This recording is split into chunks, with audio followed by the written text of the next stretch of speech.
Opa, e aí, beleza? Pessoal, deu um tempo de parada de Monrad Murim, porque, tipo assim, eu tava focando em outros Monrads no momento, né? E minha lista de Monrad é diversa, é uma lista muito grande, então eu não foco simplesmente em um, mas às vezes eu fico focado só em um e já era. Eu li muito Monrad Murim, eu tava me desprendendo dos Monrad Murim, mas eu tenho que recomendar também, né? Então eu resolvi trazer aqui uns aqui e espero que vocês gostem. Informante. Quem morre em uma guerra pode descansar em paz, mas quem vive carrega os traumas da guerra. Bárbaros, seres desprezíveis. Mais uma vida estava sendo invadida e sendo massacrada por esses monstros. Mas os inocentes tinham um benfeitor, Gil Wang. Como uma besta selvagem, ele desmembrou aquele bárbaro, salvando aquela mulher e aquele bebê inocente. Passando alguns dias após aquele banho de sangue, um representante do governo veio visitar a vila. Entretanto, uma criança o atacou. Por causa do seu ódio contra o governo, se eles tivessem vindo antes, menos pessoas teriam morrido naquele banho de sangue. Entretanto, a irmã mais nova daquela criança estava lá para botar juízo na sua cabeça. O ancião que estava acompanhando aquele homem do governo também foi defender aquela criança, dizendo que muitas pessoas perderam suas famílias, e aquelas crianças perderam seu pai e sua mãe para os bárbaros. O ancião acaba falando sobre Gil Wang, uma pessoa que carregava os fantasmas da vingança, e ele usava isso para matar todos os bárbaros. Assim fazendo aquele mandado pelo governo colocar uma recompensa para quem souber aonde está Gil Wang. Porém, aquela pessoa que ele procura está perto demais. O homem que batia com as suas características estava passando por lá.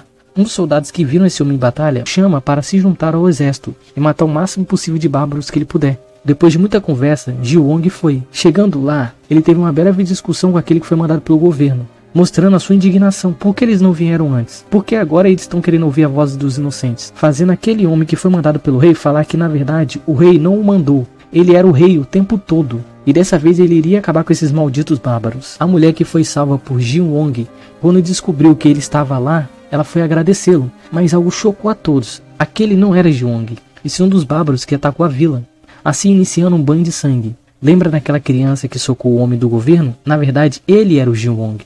Depois dele se livrar do falso Gil Wang, ele implora para o rei dar uma vida digna para sua irmã. Em troca, ele iria ajudá-lo. Mas o rei não aceitou que ele participasse de seu exército para se livrar dos bárbaros, porque não acreditou nas suas convicções. Assim fazendo, Gil Wang voltar com a sua irmãzinha. Vagando sem rumo, Gil Wang e sua irmãzinha foram atacados por bárbaros, e sua irmã tomou uma flechada nas costas. Por causa do choque, Gil Wang não estava concentrado naquele momento, mas o guarda do rei o seguiu e o salvou. Esse guarda era famoso no mundo Murim, fazendo os bárbaros fugirem de medo. Mas Gil Wang foi caçar aquele que atirou na sua irmãzinha. Depois de desmembrá-lo vivo, Gil Wang retorna e vê que o rei salvou sua irmã.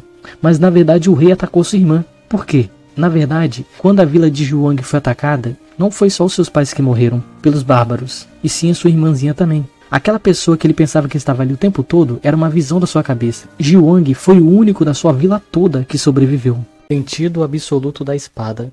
Depois de 2 meses infiltrado na montanha Tianmen, o nosso prota finalmente achou uma técnica deixada 600 anos atrás pelo sábio da espada. Para ele, essa técnica não servia, já que ele teve o seu Deidan danificado. Essa técnica seria usada para conseguir a sua liberdade. Por isso, ele a escondeu dentro do seu estômago. As pessoas que Youin, que estava esperando para tocar a sua liberdade por essa técnica deixada pelo sábio, eles acabaram aparecendo. E eles conheciam muito bem sobre Youin, que ele havia quebrado o seu Deidan e foi expulso do seu clã. E depois ele acabou sendo sequestrado pelo clã sangrento. E ele passou 10 anos naquele inferno. E por causa de um verme que o clã sangrento implantou em seu corpo, ele foi forçado a ser um espião para eles. Quando ele finalmente achou que ele iria ser livre, trocando a técnica do sábio da espada, para que eles tirassem o verme que residia em seu corpo, só que as pessoas que nosso prota fez esse acordo não queriam cumprir o acordo, ao ponto de quererem torturá-lo para que ele revelasse onde ele escondeu a técnica. Como o Win não resolveu contar para eles, então eles resolveram matá-lo, assim rasgando a técnica que estava dentro do seu corpo. Com sua mente flutuando, o Win pediu para os deuses do Murim que se ele tivesse uma próxima vida, que não seja uma vida sofrida como essa, mas a sua história ainda não teve fim. Ele retornou 10 anos no passado, quando ele foi expulso do seu clã, exatamente no dia que ele seria sequestrado pelo clã sangrento, e passaria aqueles 10 anos de inferno, mas agora ele não iria ser pego sem lutar. Depois de acordar o seu único empregado que veio com ele do antigo clã, colocando essa pessoa que se importou com ele num lugar seguro, o Win foi se esconder no meio do feno. Nosso prota só tinha uma coisa do seu antigo clã, uma adaga deixada pela sua falecida mãe. Mas quando ele estava escondido fazendo uma tocaia, ao tocar na adaga, saiu uma pessoa dela. E esse ser ficou dizendo que iria ajudar ele a ficar mais forte. Mas antes ele precisava sobreviver aquela noite. Assim pegando um dos seus sequestradores de surpresa e matando ele ali. Mas aquela cobra não estava sozinha. Esse outro sequestrador era mais forte que o anterior, só que o Owen tinha 10 anos de sofrimento de prática. Assim ele acabou usando a sua inteligência para matar aquele outro membro do clã sangrento. Só que após ele abaixar sua guarda, ele foi acertado. Mesmo depois de tanto lutar para não ir para o clã sangrento, por um descuido agora ele está sendo forçado a voltar para aquele inferno de novo. Mas dessa vez ele não iria mais ser usado por 10 anos. A qualquer sinal de descuido do clã sangrento, o Owen iria escapar. O antigo monarca divino. Tudo começa na cidade Harmonia Celeste, na residência dos Bai. Wen Tian conduzia sua noiva, Qishui, para ela finalmente conseguir ativar a sua alma astral. Mesmo seu sogro duvidando dos meios que Wen Tian iria usar, o mesmo conhecia uma técnica chamada agulhas prateadas. Quando essa técnica é executada perfeitamente, o céu é o limite. Como o maestro conduzindo uma orquestra, Wen Tian conduziu a sua noiva ao seu despertar, assim ajudando ela a despertar uma alma astral, a garça dourada de 3 camadas. Mas aquela técnica de agulha prateada consumia muita energia, tanto da pessoa que está executando e tanto da pessoa que foi executada, fazendo o nosso prota ficar muito cansado, mas algo acabou ficando estranho. Assim que a sua noiva conseguiu despertar sua alma astral, de um rank bem alto, o seu sogro começou a tratá-lo diferente. Tudo porque o Wen Tian, quando tinha 6 anos, ele quebrou seus meridianos, então ele não podia condensar uma alma astral. Porém, o Wen Tian escondia um segredo.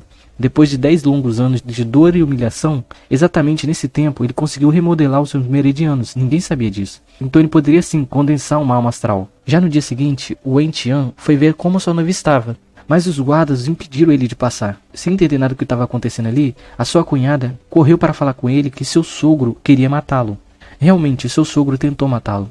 Ele não queria que a sua filha fosse noiva de um cara lixo, mas ele não podia matar o Wen Tian naquele momento. Primeiro ele precisava ter apoio do Império, para poder cancelar o casamento dos dois. Por isso, seu sogro ele iria aprisionar o Wen Tian até que a sua filha passasse no exame de admissão para ela conseguir entrar numa academia prestigiada. Sem o que fazer, o Wen Tian foi preso contra sua vontade, mas ele acabou usando esse tempo para meditar. E ao adentrar no mundo astral, ele conseguiu adentrar na primeira camada. Mas ele queria muito mais mesmo. Assim ele passando até a 4ª camada, mas quem tá na chuva né é para se molhar. Assim ele foi até a 5ª camada. Depois de passar a barreira, ele viu uma alma de um leão. Com ela ele poderia alcançar os céus, mas a alma martelo celeste reagiu à sua relíquia deixada pelo seu pai. Assim ele finalmente conseguiu ativar sua alma astral de 5ª camada, e agora o seu corpo estava 100% recuperado, e assim ele conseguia cultivar. Depois de se livrar dos guardas, ele foi contar para sua noiva o que o pai dela tinha feito com ele. Mas ele foi surpreendido, pois ela sabia de tudo. E ela disse para ele que não queria viver ao lado de um lixo. Para ela, os céus eram o limite. E ela acabou chutando o nosso prota como se ele fosse um cachorro sarnento. Assim, o Wen Tian jurou vingança contra a família Bai. Todos os recursos que a sua família mandou por causa do seu noivado com ela foram jogados no lixo. Mas eles não sabem que ele não é mais aquele lixo que eles pensam que ele é. Crônicas da facção demoníaca. Xiao Jin, apelidado de Rei da Morte, ele era um assassino da Liga Murin chamada Yu Xion. Mas depois de 30 anos sendo forçado a matar pessoas como um cachorro que obedece o seu dono, dessa vez Jin queria ser livre. Mas a Liga Yu Xion não queria dar para ele esse descanso. Eles mandaram um assassino atrás dele. Tudo que Xiao Jin pôde pensar naquele momento era por que ele não podia ser livre. Porque toda vez que ele tinha um leve momento de querer ser livre, a sua espada era usada e ficava banhada em sangue. Quanto mais ele balançava a espada dele, mais pessoas morriam. Por quê? Porque eles sempre forçavam ele a matar pessoas. Não importava o quanto seu corpo estivesse ferido, Jin queria ser livre para poder finalmente conseguir respirar um ar puro e não esse ar banhado em sangue que ele sentia em suas narinas. Depois de se livrar daquele grupo que foi mandado para o matá-lo, Jin correu até seu corpo desistir. Quem sabe ele olhando para aquela lua será o seu fim. Só que faltava tão pouco para ele ser livre, tão pouco. Olhando para aquela lua linda, Jin foi atacado de surpresa por outro assassino. Mesmo seu corpo ferido, Xiao Jin não era chamado de Rei da Morte à toa, assim matando aquele que foi mandado pela seita dele para matá-lo. Quando Jin pensou que finalmente aquele tormento havia acabado, ele foi surpreendido pela Rainha Demônio, e ela era pior do que o demônio vivo. Você deve estar se perguntando por que Jin está sendo perseguido. Ele roubou uma técnica chamada Destreza Marcial das 9 Seitas. Essa habilidade pode fazer qualquer um alcançar o ápice do cultivo. Por isso, todos estavam atrás dele, ao ponto do ancião da seita ir pessoalmente atrás de Jin. Eles contrataram até a própria Rainha Demônio para tentar matar o nosso protagonista. Mesmo o nosso prota sendo muito forte, ele ainda estava ferido. Depois de uma luta empolgante contra a Rainha Demônio, Jin acabou sendo atacado pelas costas pelo primeiro ancião da sua seita e acabou perdendo as 2 mãos no processo, assim ficando vulnerável para morrer pelas mãos frias da Rainha Demônio. E assim ele morreu, deixando seus pensamentos o levarem. Ele só pensava nos seus arrependimentos. Ele implorou para os deuses do Murin que se ele tivesse outra chance, dessa vez ele seria livre. Só que Jin não pôde descansar em paz. Jin acabou reencarnando como terceiro discípulo do líder do clã do demônio celestial. Esse líder era muito temido no mundo Murin, e Jin agora está no corpo do discípulo dele. E Jin descobriu que além desse dono desse corpo ter passado pela vida e a morte e acabou morrendo, e Jin reencarnou nesse corpo, esse dono ele tinha bloqueio de Ki, como se alguém tivesse mandado matá-lo.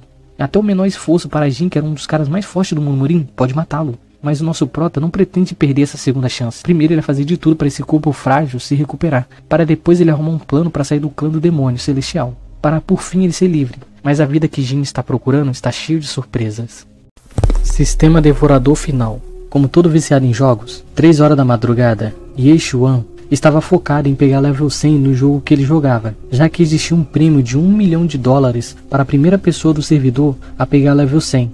Depois de uma batalha emocionante contra o boss daquele game, Ye Xuan derrotou o boss. Ele tinha uma habilidade chamada Devorador, e todos os itens que ele adquiria em batalha virava XP para ele. E foi assim que ele acabou upando pro level 100. Mas assim que ele upou pro level 100, ele foi sugado para dentro da tela do seu PC, pensando que ele tinha morrido por causa da estamina que estava em seu corpo devido a muita tensão de ele pegar o level 100. Mas na verdade ele acabou sendo transportado para o mundo de Murin. Só que algo acabou deixando ele muito intrigado. Tinha uma pessoa lá, tinha o mesmo nome que o dele e tinha o rosto dele. Como ninguém podia vê-lo e nem tocá-lo, ele só observou aquela batalha que estava por vir. Aquela pessoa que se parecia muito com ele, 2 assassinos foram mandados para matar ele ali. Tudo porque o outro, Ye Xuan, era um gênio entre os gênios. Um dos assassinos queria testar a força de Ye Xuan sozinho, assim iniciando um combate. Mas o outro assassino tinha inveja de Ye Xuan, assim os esfaqueando pelas costas. Depois que eles mataram ele, deixaram o corpo dele lá. E nosso protagonista é meio triste porque se fosse ele não morria daquele jeito tão feio. Assim resolveu fechar os olhos do outro corpo já que parecia muito com ele. Só que quando ele entrou em contato com aquele corpo, a sua alma foi sugada para dentro do corpo. Não se sabe quantos dias nosso prota dormiu, mas ele acabou acordando. Mas agora ele estava no corpo de Ye Xuan, que ele acabou vendo morrendo. Com sua ânsia de conquista, ele resolveu dominar o mundo Murin. Mas nem tudo são flores. O seu Datian foi quebrado em sua morte. Só que a sua serva disse que tinha uma chance dele recuperar o seu Datian. Mas antes ele precisava falar com o patriarca da família. Entretanto, o Ye Xuan foi surpreendido com o fim do seu noivado. Como ele virou um aleijado, o seu sogro não queria que a sua filha gênio se casasse com um aleijado. Ye Xuan, vendo que não podia fazer nada naquele momento, ele resolveu pedir 3 vezes o dote que ele pagou no casamento. Assim, o intermediário que foi levado até lá para cancelar o casamento, resolveu dar 2 pílulas caríssimas que pagaria o dote. Ao tocar nas pílulas, o seu hack finalmente veio, mas ele acabou sendo interrompido pelos anciões, pedindo as pílulas para eles, já que Ye Xuan, para eles, era um aleijado. Assim fazendo o nosso prota dizer que nunca mais iria pedir nada à sua família. Ele só queria aquelas pílulas, tanto que ele até iria cortar os laços com o clã Ye para não manchar o nome deles. Depois de ir para um lugar tranquilo, Ye Xuan resolveu ver seu hackzinho que ele ganhou. Mas antes ele precisava absorver aquelas 2 pílulas. Assim entrando no seu sistema, ele agora pode conseguir poder devorando itens, pílulas e outras coisas. O seu Datian quebrado agora virou um buraco negro. Assim fazendo, Ye Xuan recuperar o seu poder antigo. E agora ele iria iniciar sua vingança contra todos que humilharam ele.